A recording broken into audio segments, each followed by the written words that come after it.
Os versículos usados nos vídeos que traduzimos nem sempre correspondem a versões em português. Muitas vezes precisamos traduzir do original em inglês para fazerem sentido no contexto do vídeo. Glória a Deus, Senhor, nós te agradecemos! Aleluia! Amém! Ei, esse pessoal está com fome, eu estou com fome, estamos com fome! Amém! Certo, vamos então direto para a palavra. Você acredita que estamos na sessão 11 e vamos falar sobre a carne? Uou! Enfim, até aqui, eu falei muito pouco da carne e eu fiz isso de propósito, sabe? Muitos crentes rapidamente recorrem a culpar as fraquezas da carne pela falta de fé ou pela ausência de piedade. Eles dão crédito demais ao domínio da carne. Nesta sessão, veremos como essa mentalidade incorreta é prejudicial a um estilo de vida extraordinário. Eu quero começar com a constituição do ser humano, certo? Nós, como seres humanos, somos espíritos. O verdadeiro você é um espírito, certo? Nós temos uma alma, nosso espírito, nosso verdadeiro eu tem uma alma e vivemos num corpo. Repitam, corpo. Certo? Eu vou ajudar você com um diagrama bem simples aqui. Aqui está o ser humano, certo? Aqui o nosso espírito, aqui a nossa alma e aqui o nosso corpo. Então, o mundo exterior está aqui, então dá para ver, obviamente, que o corpo, que a carne, é a parte que entra em contato com o mundo exterior pela porta dos 5 sentidos. Visão, tato, olfato, paladar e audição, certo? A alma de uma pessoa é o lugar da nossa personalidade. Nossa personalidade se origina, Deus a colocou em nossa alma, estão acompanhando? Certo? E nosso espírito é a fonte de vida do nosso ser. Eu quero falar algo antes de continuarmos. Na alma você encontra seu intelecto, suas emoções, sua vontade. O espírito é a fonte de vida do nosso ser, certo?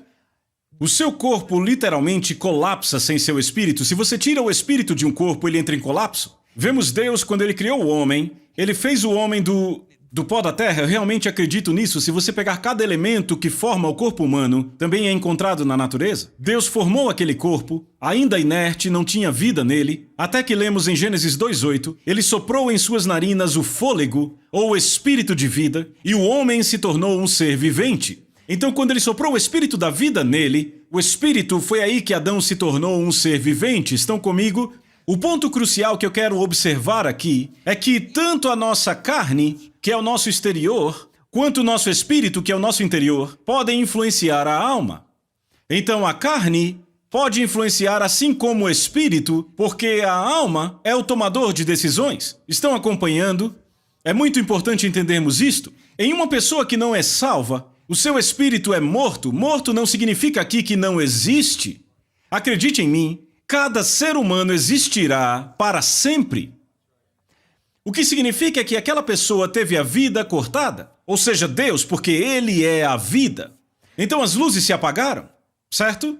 Não há contato com Deus, então por causa disso, uma pessoa que não é salva é completamente dominada por sua carne e por uma mente que é alienada e sem Deus. Estão comigo? Certo? Uma vez que uma pessoa nasce de novo, o espírito dela se torna novo e vivo para Deus. Literalmente nos tornamos um só com o Espírito Santo. Eu amo isso. Pois aquele que se une ao Senhor é um só espírito com ele. 1 Coríntios 6:17. Por isso que nos é dito que ninguém pode dizer que Jesus é o Senhor a não ser pelo Espírito Santo, certo? Então não podemos viver o extraordinário separados do Espírito Santo, somos um, isso é transmitido, é realmente crucial e eu falo muito sobre isso. Nossa natureza divina transferida vem da união com Ele. Estão comigo? Amém. Você não consegue, sabe, se você olha para Jesus, Ele diz, o meu Pai e eu somos um. Ele fala constantemente da unidade que Ele tem com o seu Pai. Agora, se você olha para o Pai de quem Ele está falando, Ele diz, o Pai em mim é quem faz as obras. Agora veja, ele não está falando de Deus o Pai, está falando do Espírito Santo. É o Pai em mim. Deus o Pai está no trono. Sabe, veja como Jesus foi batizado, Deus o Pai falou das nuvens. O Espírito Santo é o Pai em mim. Foi ele quem fez Maria conceber. O Espírito Santo desceu sobre ela. Estão acompanhando? Então, por isso é que é tão importante entendermos que somos um com o Espírito Santo. Aquele que se une ao Senhor é um espírito com Ele. Rapaz, eu estou pregando para mim, me alegrando. A comunicação divina flui pelo nosso espírito. Ouça essa passagem, Provérbios 20:27 diz que o espírito do homem é a lâmpada do Senhor, ou seja, o Senhor, o Espírito Santo, ilumina o nosso espírito. Lembrem, a pessoa que não é salva está no escuro, certo? Não tem nenhuma comunhão com a vida, que é Deus. Quando você nasce de novo, se torna um com Deus, e aí Ele ilumina você no seu espírito. É aqui que Deus fala com você. Você está entendendo? Eu estou deixando bem claro. Ouça isso, 1 Coríntios 2,14. O Espírito pode ser conhecido apenas por espíritos. O Espírito de Deus e o nosso espírito estão em comunhão aberta. Isso é a versão à mensagem. Certo? Então temos contato direto com Deus em nosso espírito. Agora, se ligarmos com as nossas sessões anteriores, a questão que se coloca é: onde está o coração? Vemos espírito, alma e corpo, mas ouvimos muito sobre o coração, não é? Estão comigo? Agora ouça essa passagem de novo, Hebreus 4:12, provavelmente uma das passagens mais importantes aqui. A palavra de Deus é viva e eficaz e mais cortante do que qualquer espada de 2 gumes e penetra até o ponto de divisão da alma e do espírito e discerne os pensamentos e propósitos do coração. Então a Bíblia nos diz que a divisão, o limite entre o espírito e a alma é tão entrelaçado que apenas a palavra de Deus pode dividir isso. E ele diz que ela é apta para discernir pensamentos e propósitos do coração. Então, depois de eu estudar muitas horas a Bíblia, eu cheguei à conclusão de que o coração incorpora uma parte da alma e todo o espírito. Este é o núcleo do seu ser. Então, quando a Bíblia fala do coração, fala dos recantos mais profundos da sua alma e também do seu espírito. Isso responde algumas perguntas? Deveria, amém? Certo. Deixa eu falar aqui antes de continuarmos da salvação dos 3, porque é muito importante. No que diz respeito ao nosso espírito, quando aceitamos a Jesus como Senhor e Salvador das nossas vidas, é nesse momento que nosso espírito é salvo. Certo? A Bíblia diz que nos tornamos um como o Senhor e a Bíblia diz que como Ele é, assim somos nós neste mundo. Nosso espírito se torna perfeito, ele tem a natureza de Deus e recebemos a plenitude de Jesus Cristo. E quanto à nossa alma? Qual é o processo de salvação para a alma? Bem, Tiago 1:19-22, Tiago está falando para cristãos. Ele diz: então, meus amados irmãos, cristãos, despojando-vos de toda impureza e acúmulo de maldade, acolhei com mansidão a palavra em vós implantada, repitam, implantada. Certo, falamos bastante disso na última sessão. A palavra em vós implantada, que é poderosa para salvar a vossa alma. Então a palavra implantada nesta região, bem aqui no coração, porque com o coração se crê. Quando a palavra é implantada, ela salva a sua alma. Então vemos aí que a salvação da alma é um processo, ela começa no momento em que você nasce de novo, a palavra é implantada, isso faz com que a sua alma passe pelo processo de ser salva. A salvação da sua alma será completa quando você estiver diante de Jesus. Agora, e quanto ao corpo? Eu deixei isso bem claro aqui. A salvação da sua alma, deixa eu ler de novo Tiago aqui, eu percebo que algumas pessoas não entenderam. Meus amados irmãos, despojando-vos de toda impureza e acúmulo de maldade, acolhei com mansidão a palavra em vós implantada, a qual é poderosa para salvar sua alma. Se nossa alma fosse totalmente salva no momento em que aceitamos a Jesus, por que Tiago falaria sobre a salvação da alma? É porque é um processo na sua alma, estão acompanhando? Agora, quanto ao seu corpo, ele não será salvo. A sua carne não será salva até ficarmos diante de Jesus. 2 Coríntios capítulo 5, de 1-3, na NVT, sabemos que quando essa tenda terrena, essa carne, bem aqui, em que vivemos for derrubada, quando morrermos e deixarmos estes corpos, nós teremos um corpo eterno, repitam, eterno, feito para nós pelo próprio Deus, pois não seremos espíritos sem corpos, mas colocaremos nossos novos corpos celestiais. Esse corpo eu creio que será como o de Jesus quando ele ressuscitou, sabe, apenas carne e ossos. Ele disse: um espírito não tem carne ou ossos, toquem-me, ou seja, ele não falou nada de sangue, porque a glória de Deus fluía em suas veias, estão comigo? Jesus atravessava paredes, desaparecia, ele comia, sabe, depois que ele ressuscitou, em 3 ocasiões ele comeu comida. Eu te digo, vai ser muito bom. Ele desaparecia e aparecia em outro lugar muito longe. É assim que nossos corpos celestiais serão. Viajaremos de várias formas, poderemos andar, poderemos flutuar, sabe? Ele flutuou para o céu quando ele subiu, ou simplesmente desapareceremos e apareceremos em outro lugar. Pense nisso, eu gosto disso. A pregação é boa, não é? Certo, com essa esperança vamos voltar para o agora, ok? Fica óbvio que nossos corpos atuais não são redimidos, ainda são corruptíveis. Alô? Será que eu preciso explicar mais sobre isso? Não. No entanto, não somos mais escravos dos apetites, eu estou falando com crentes, Não somos mais escravos dos apetites, luxúria, orgulho, egoísmo e outras características da carne caída, a não ser que escolhamos ser. Agora podemos recorrer à força da nossa nova natureza e viver por ela? O fator determinante é a alma, ela que toma decisões. Aqui está o exemplo. Digamos que você é um prisioneiro de guerra e o seu rei vence uma batalha e isso decidiu a guerra a favor dele. Um dos servos do rei vem e você está ali sentado numa gaiola há anos e o servo do rei vem e anuncia que o rei venceu a batalha e ele arranca a porta da sua cela. Você agora tem uma escolha. Você pode levantar e sair daquela cela de prisão ou pode ficar onde você já está há tantos anos e agora sente um falso senso de conforto. A escolha é sua. O rei é gracioso, bondoso, ele venceu a batalha. Mas se você quer ficar na cela, a escolha é sua e o rei é um cavalheiro, ele não vai forçar sua escolha. Aqui está a diferença.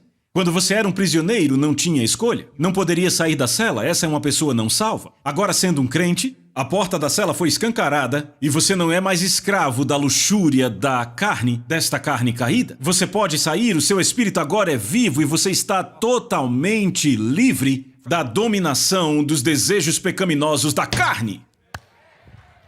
Aleluia! Eu gosto disso. Eu estou me divertindo, vocês também? Ok, só para ter certeza. Muito bem, então agora vamos para o capítulo fundamental de Paulo e eu digo a vocês, em todo este curso, essa é a coisa mais empolgante que Deus me mostrou quando eu escrevi esse livro. Eu digo a vocês, eu espero que vocês se empolguem como eu me empolguei, ok? Ouçam o que Paulo disse em Romanos capítulo 8. Ele disse desta forma, repitam desta forma. Agora não há nenhuma condenação, nenhum juízo ou culpa por erro para aqueles que estão em Cristo Jesus. Pois a lei do Espírito de vida que está em Cristo Jesus, a lei do nosso novo ser, me libertou da lei do pecado e da morte. Ei, você ouviu o que ele disse? A lei do Espírito de vida em Cristo Jesus me libertou da lei do pecado e da morte. Ei, quantos aqui entendem leis? Há teorias e há leis. As leis não podem ser violadas. Estão comigo? Ei, isso me dá vontade de rir. Porque eu sou um cientista, eu me formei em ciência, eu tenho um diploma de engenharia. E eu coçava a cabeça e dizia, por que eles são tão tolos? A segunda lei da termodinâmica diz que tudo na natureza vai do máximo da desordem ao mínimo de energia.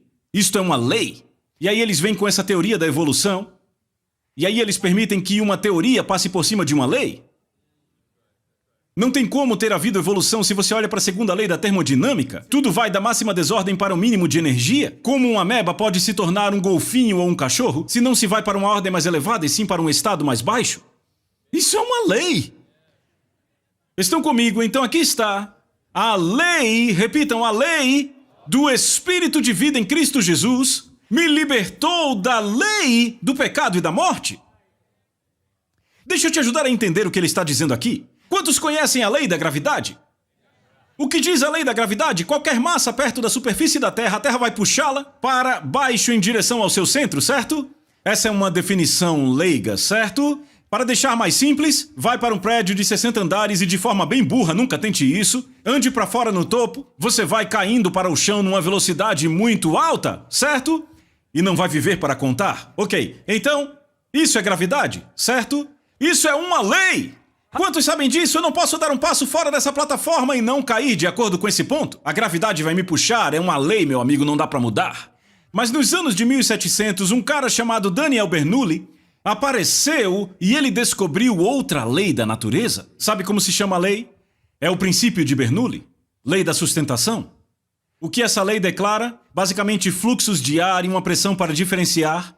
Com isso você decola e voa. Para ficar simples, você pega um avião, liga as turbinas e vai pela pista quando chega a certa velocidade e a pressão muda sobre aquelas asas, a lei da sustentação subjuga a lei da gravidade. E aí você começa a voar pelo ar completamente livre da lei da gravidade. Porque o princípio de Bernoulli te libertou da lei da gravidade. E aí você voa para onde quiser, o quanto quiser, não é? Estão comigo? Isso ilustra o que a lei do Espírito de vida, a lei do nosso novo ser, fez contra a lei do pecado e da morte. Antes disso, não tínhamos avião para voar nos belos céus da liberdade, certo? não tínhamos o avião da graça abastecido com a fé para podermos viver livres, mas agora temos o avião da graça, querido. É o que Paulo está dizendo, você tem um avião da graça, está livre da lei do pecado e da morte, ou seja, a carne não precisa mais te dominar. No entanto, eu posso estar voando no meu avião a 39 mil pés de altura e eu posso desligar as turbinas, e se eu paro meu impulso para frente, adivinha, o que acontece? A lei da gravidade ainda está lá? Eu vou cair numa velocidade bem alta. A lei da sustentação não faz a lei da gravidade acabar, apenas a subjuga. A lei do Espírito de vida em Cristo Jesus não acaba com a lei do pecado e da morte. Ela não acabou com aquilo que aconteceu com a nossa carne na queda do homem. A questão é que agora temos uma lei mais forte que pode subjugá-la, mas a alma tem que decidir. Eu vou voar no meu avião da graça? Ou eu vou continuar amarrado outra vez como eu já fui, dentro daquela cela como prisioneiro pela minha carne? Qualquer um que é um pouco esperto vai dizer, eu não quero mais isso. Estão comigo? Não é muito diferente no que diz respeito à nossa carne? Se a alma de um crente decide repetidamente dar ouvidos à carne, ao invés de ouvir a sua nova natureza, influenciada pelo Espírito Santo, voltamos a estar sob o controle da carne e não podemos mais agradar a Deus? Ouçam isso, Romanos capítulo 8, versos 7 e 8. A mente da carne, com seus pensamentos e propósitos carnais, é hostil a Deus, pois não se submete à lei de Deus. Na verdade, nem pode. Então, aqueles que estão vivendo a vida da carne, atendendo a apetites e impulsos da sua natureza carnal, não podem agradar, satisfazer ou ser aceitáveis a Ele. Ou seja, o que Paulo diz aqui é que o pecador não tem escolha, você tem. Você pode ouvir sua carne ou se aproximar do seu espírito, porque o seu espírito está vivo. E esta lei do Espírito de vida em Cristo Jesus irá subjugar. Ei, ouçam subjugar, ouçam subjugar. Deixa eu falar de outra forma. Quando eu estou num avião, isso acontece muitas vezes, a gravidade pode castigar. E ela diz, eu não aceito que você não caia. E ela pode usar todas as suas energias, mas não consegue me fazer cair. Por quê? Porque eu estou operando debaixo da lei do princípio de Bernoulli. O diabo pode gritar como quiser, pode lançar o que quiser contra você, mas se você decide, eu andarei na nova lei do meu espírito, capacitado pelo Espírito Santo. Você está livre? Está voando nos doces céus da graça? Você está entendendo? Se nossas mentes se alimentam da nossa carne e não do nosso espírito, não poderemos viver na esfera da lei do espírito de vida. Viveremos na lei do pecado e da morte, embora um dia consigamos morrer e ir para o céu. Ainda estamos debaixo da lei que amarra os incrédulos. Isso explica porque muita gente na igreja vive igual ao mundo, nossa taxa de divórcios é alta, nós batemos boca, vivemos em conflito e em amargura, nos prendemos à discórdia, somos viciados em pornografia e em abuso de substâncias, fazemos ouvidos surdos ao clamor dos pobres, das viúvas e dos órfãos, a lista é interminável, certo? Mas ouçam o que Paulo diz. Ele diz assim, irmãos, ele está falando com santos? Ou está falando com todo mundo, não só com os santos? Somos devedores, não à carne, como se constrangidos a viver segundo a carne, porque se viverdes segundo a carne, caminhais para a morte. E alguém diz, para a morte? O que quer dizer isso? Eu não vou falar disso hoje. Eu vou deixar isso para vocês estudarem, mas eu vou dizer o seguinte. Tem um monte de debate teológico nisso, eu sei. Mas eu quero que você pense da seguinte forma, eu nunca vi uma situação em que a Bíblia diz que alguém vai morrer e a circunstância é feliz. Estão comigo? Então apenas se afaste disso. Certo? Será que não está bom assim? E dizem, será que é a morte espiritual ou a morte física? Ora, veja, nenhuma das duas é boa. Ok? Então apenas fica longe. Certo, vamos avançar. Isso é outro curso se você quiser estudar, certo? Certo. Mas aí surge a pergunta como, veja, essa é a parte mais importante de hoje. Não perca o que eu vou dizer. A pergunta é, como evitamos gravitar em torno da mente carnal? Como vencer o impulso de seguir a influência da carne? É disso que eu estou falando, certo? A resposta tem duas partes. Número 1, repitam, número 1. Vamos, mais alto, número 1. Com um poder injetado pelo Espírito Santo em nossos espíritos. Número 2, pelo efeito maravilhoso do Espírito Santo em nossos corpos. E é desse que eu gosto mais. Ouçam Romanos 8, 10 e 11, ouçam com atenção. Mas se Cristo vive em vocês, então embora seu corpo natural esteja morto por razão do pecado e da culpa, seu espírito está vivo por causa da justiça que ele imputa em você. Se o espírito daquele que ressuscitou a Jesus dentre os mortos, então aquele que ressuscitou a Jesus, que vive em você, o Espírito Santo dos mortos, também irá restaurar a vida, seus corpos mortais perecíveis de vida curta, através do seu Espírito que habita em vocês. Você ouviu o que ele disse? O Espírito Santo não apenas vivifica o seu espírito e te dá a natureza de Jesus, mas ele tem um efeito maravilhoso. Ele pega seu corpo mortal perecível e o vivifica. Ele energiza o corpo com a vida dele. Eu sei, isso foi um impacto para mim também. Então sabe o que ele está fazendo?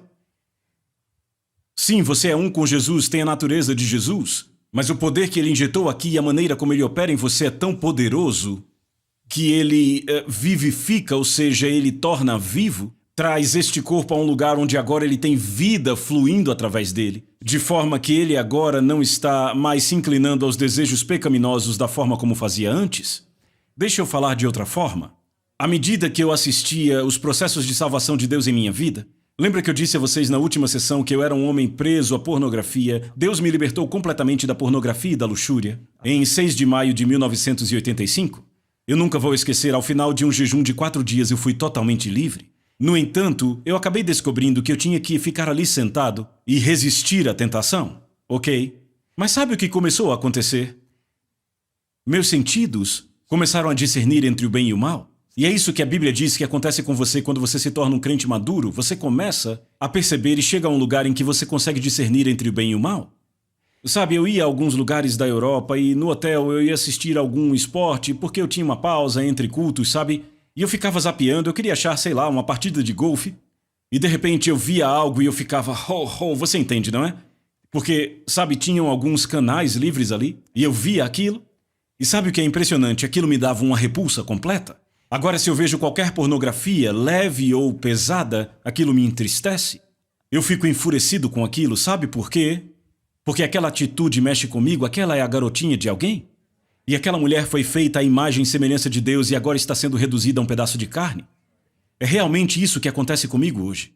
Então aqui está um homem que já foi preso àquilo, mas agora eu fiquei livre e tenho que resistir.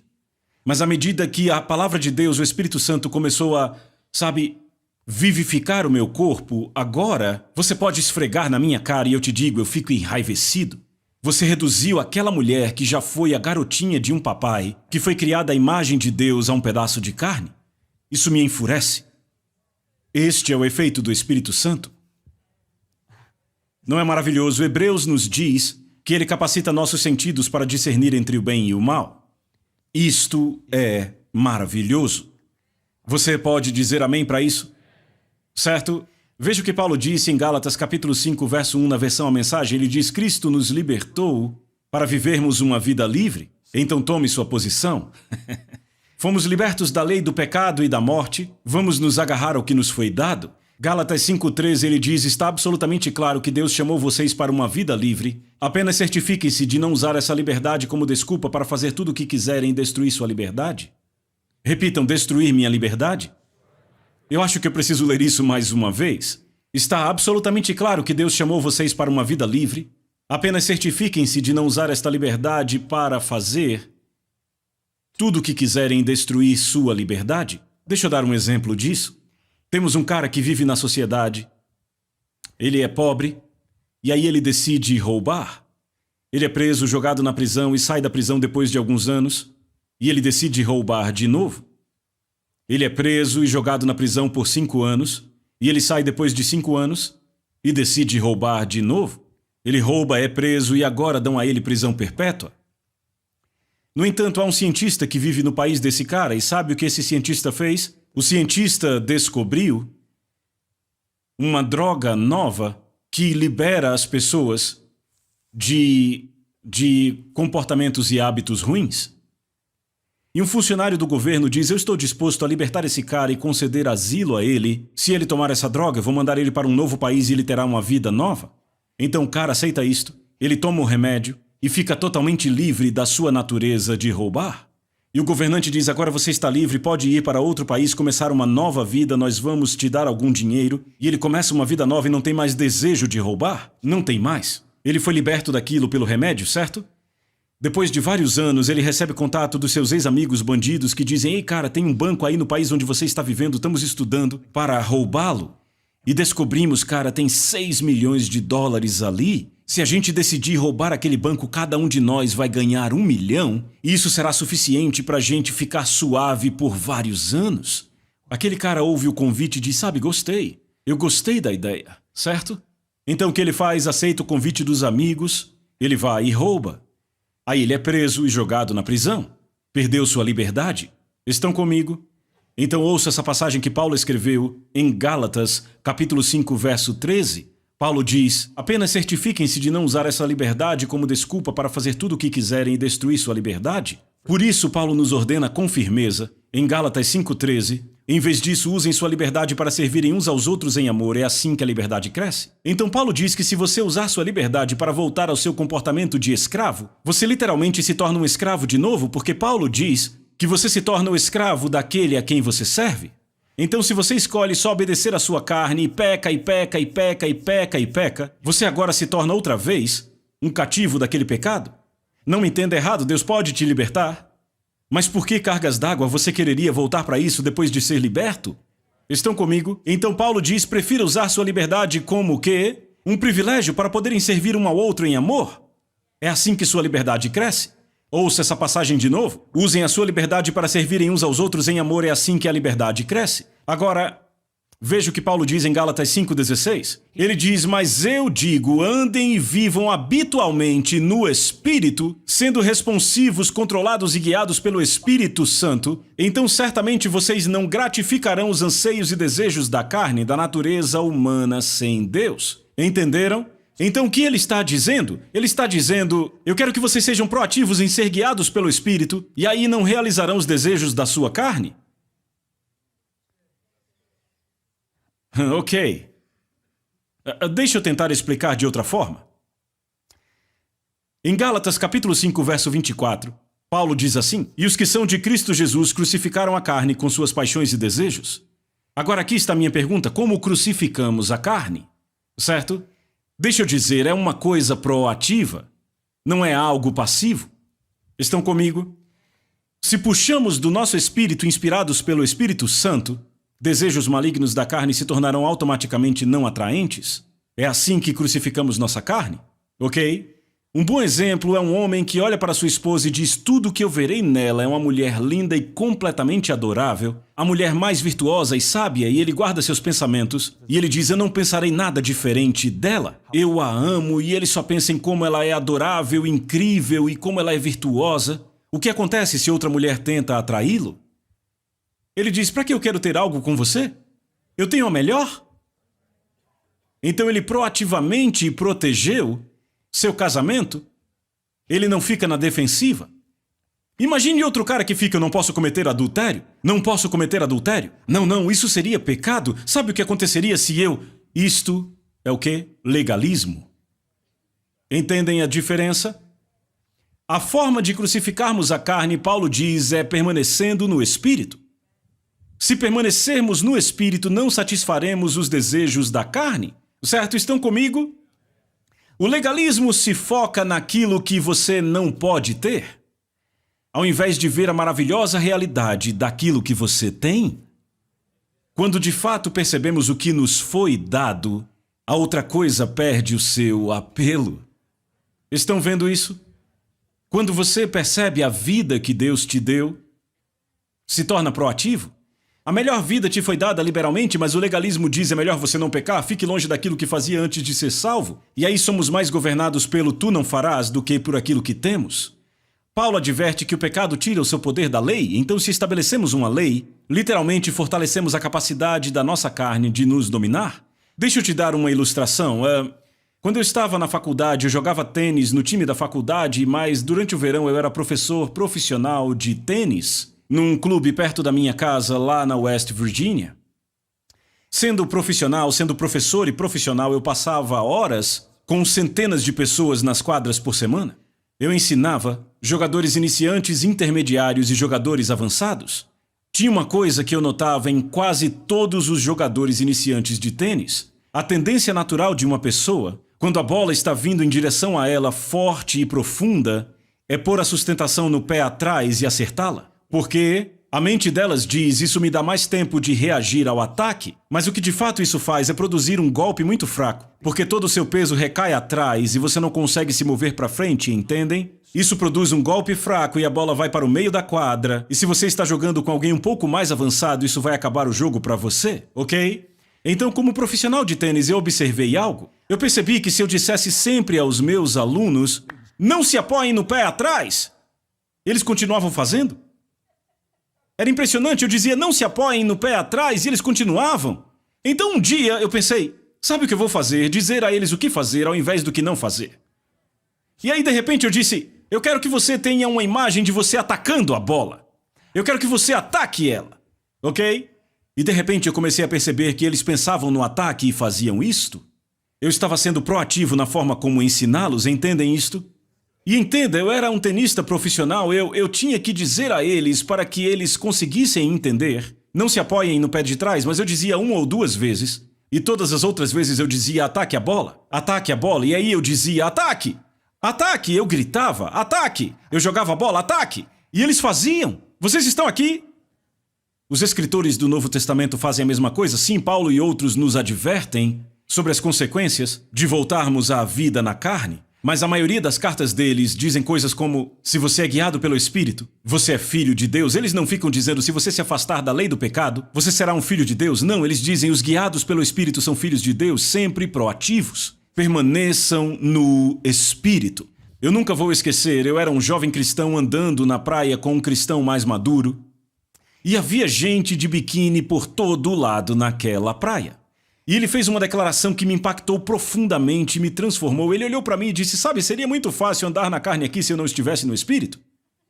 E eu pensei, bam, uau! E eu percebi o que ele estava dizendo. Ele não disse, eu não vou olhar para essas mulheres. Não, ele permanecia no Espírito, estava pensando. Ele estava comungando, meditando, permanecendo no reino do seu Espírito, na lei do Espírito de vida. E tudo aquilo perdeu o apelo? É assim que você vence a carne. Foi por isso que eu disse lá no começo que temos dado moral demais à força da carne. Amém? Então o que Paulo diz, a conclusão aqui é a seguinte: apresente seu corpo como sacrifício vivo, fique no Espírito, renove a mente. E querido, que a transformação comece e que a mudança de paradigma venha. Você aprendeu algo nessa sessão? Amém. Amém.